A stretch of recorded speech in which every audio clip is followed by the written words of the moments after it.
Welcome back, listeners. We're diving deep today, going way back in time to ancient Egypt and Greece.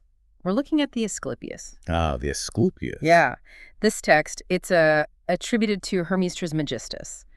And, it's been called a perfect discourse. That's right, a perfect discourse. So it's this incredible guidebook to the universe, God, humanity, all of that.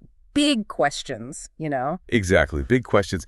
And, Hermes Trismegistus himself is a fascinating figure, part historical, part myth. Yeah, like a legend almost. Right. This blend of Greek and Egyptian traditions, often linked with wisdom, esoteric knowledge, a bridge between cultures. And the way the Asclepius is written, it's like a conversation, right? Yeah, exactly. A conversation between Hermes and his disciples Asclepius, Cat, and Hammond. Like, we're listening in on them. Like eavesdropping on some ancient wisdom. Exactly.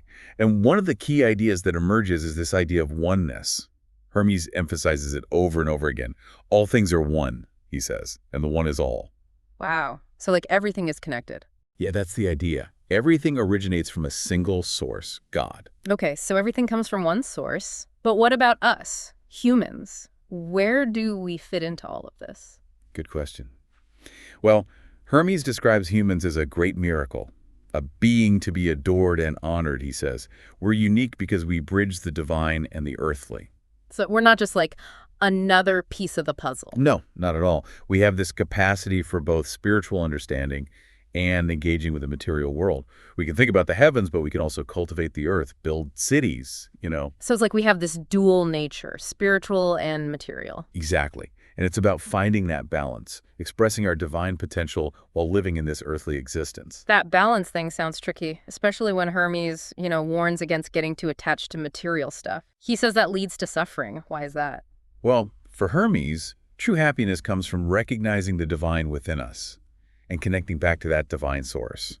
When we're too focused on possessions, it distracts us from that inner journey. We get weighed down. It's like we're choosing temporary things over what's really important. Yes.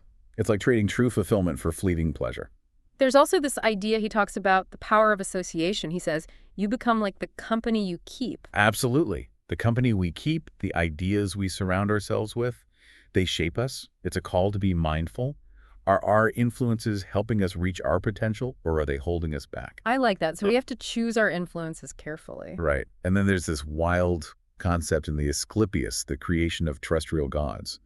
Hermes says humans can actually imbue statues with the souls of demons or angels, and these beings can perform miracles, give prophecies, influence human affairs. Hold on, wait. We can create gods. Well, not gods in the ultimate sense. Think of them like intermediaries. These demons are kind of like spiritual beings between the divine and us, and these human-created gods, they're powerful, but ultimately they're still subordinate to the real celestial gods. Wow. So it's like trying to harness divine power. But why would we do that? I mean, if we have this connection to the divine, why create these lesser gods? It seems like it was a time when people were neglecting their spiritual duties, their connection to the celestial gods. They wanted a more immediate, tangible form of divine power, something they could control. Interesting. Like a shortcut to divine favor, maybe? Possibly. And it makes you think. Even today, we try to define and control the divine. Rituals, beliefs, it's like we want to make the divine fit into our own terms. That's an excellent point. And, this whole idea of creating gods raises an important question. Do we have a responsibility to make sure these creations serve the greater good? Or are we just satisfying our own desires? Yeah, that's a big question for sure, because we're always creating things, right? Ideas, technologies, systems. We have to think about whether those things are good or not, whether they help or hurt. Absolutely. And that leads us to another important theme in the Asclepius Hermes prophecy about the fate of Egypt. What does he say about Egypt? He describes a time when the gods will withdraw from the land. Egypt will become desolate, overrun by foreigners. Temples will be replaced by tombs, religion will be outlawed, and the land will be barren. It's a pretty bleak picture. Whoa, that sounds intense. But why Egypt, specifically?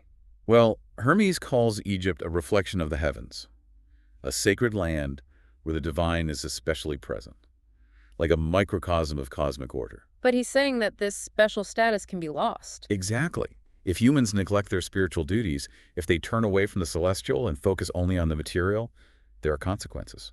It's kind of a warning then? It could be interpreted that way. It makes you think about the rise and fall of civilizations throughout history, right? What can we learn from that? How can we avoid the same fate? Yeah, that's a question for all of us. We're part of a civilization, too. We have to think about those things. Absolutely. But before we go too far down that road, let's shift gears a bit. Hermes has some fascinating things to say about death and immortality, something a bit more personal. Okay, that's a good transition, because the fate of civilizations is important, but our own individual journeys matter, too, right? What does Hermes say about what happens after we die? Buckle up, because his view of death is not what you might expect. He says it's not the end, it's just a transition. Okay, I'm intrigued. Tell me more. So, Hermes doesn't see death as this tragic ending.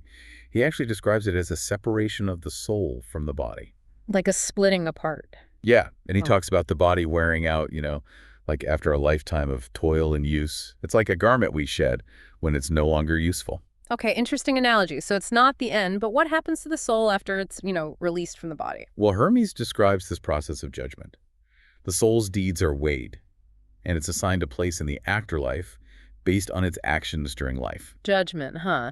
So, like, there are consequences for our actions even after we die. It makes you think about what those criteria are. Like, is it about following specific rules, or is it something else? That's a great question.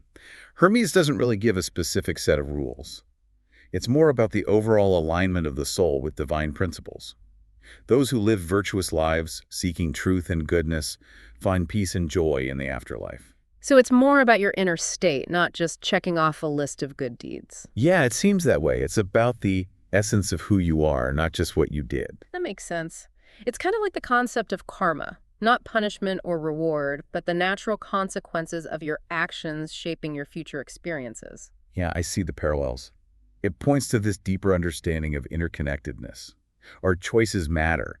They impact us in the world around us, and those ripples continue even after we're gone. But what about the people who haven't lived virtuous lives? What happens to them? Well, Hermes is pretty clear about that, too. He describes them being hurled from the heights to the depths, tormented by storms and whirlwinds.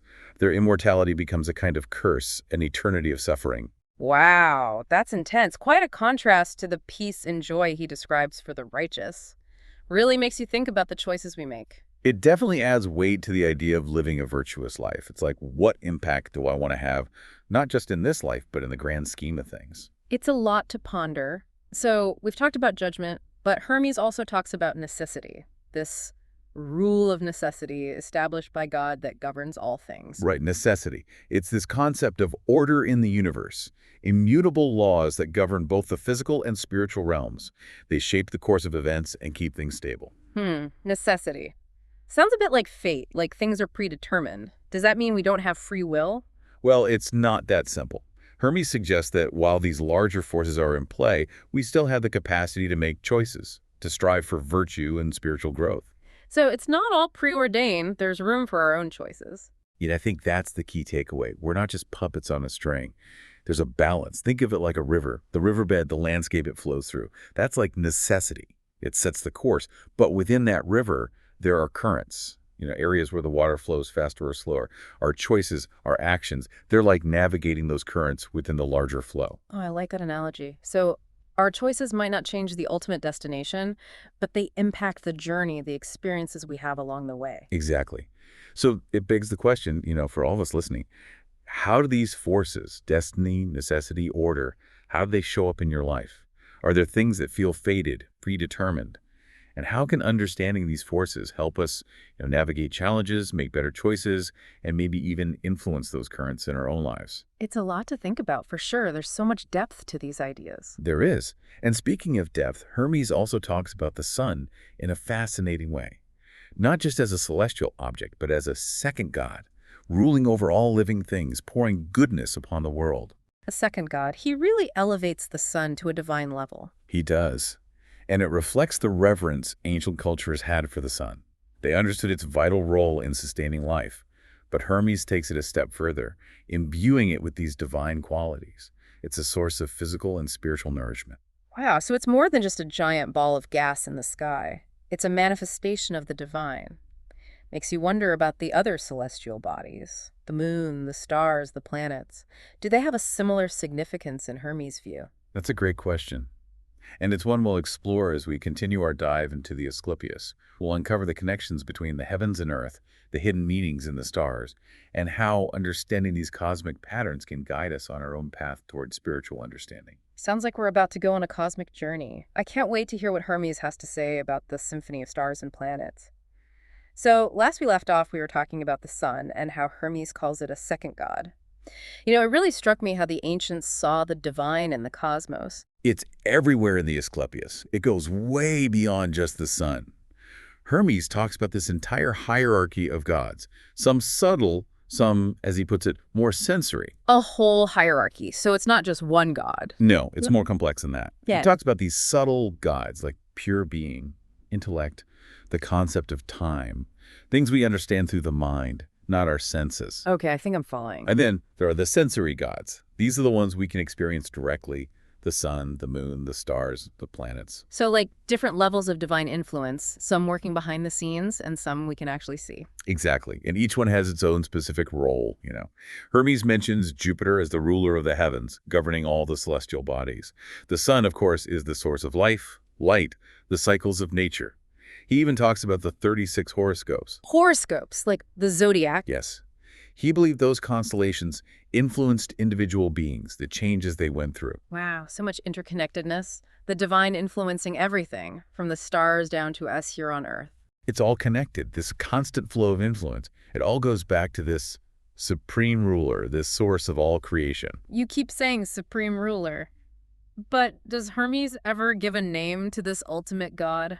That's the fascinating part. He says we can't really name God, that God has no name, or rather has every name. That's deep. It's like he's saying that because God is everything, no single label can capture that. It's beyond our understanding, basically. In a way, yes. Yep. And it goes even further. Hermes says God is filled with the potency of both sexes, like challenging our human ideas about gender. It's about going beyond those limitations, I guess. Right. And this is key. We can't impose our own limited understanding onto something so vast and infinite. We can't box it in. Exactly. And, as we wrap up our deep dive into the Asclepius, I think it's worth remembering something Hermes says about how we gain true understanding. What's that? He says it's not just about studying or following rules. He emphasizes the importance of quieting the mind, finding stillness. Like meditation. Yeah. Just being present. Yeah, exactly. He says we need to learn to simply observe, to be receptive. So as you go about your day, ask yourself, when was the last time you truly sat in stillness and just allowed yourself to be, to quiet the noise and listen to what's within and all around you? Yeah, that's a great point to end on. Something for all of us to think about. Thanks for joining us on this deep dive into the Asclepius. Until next time.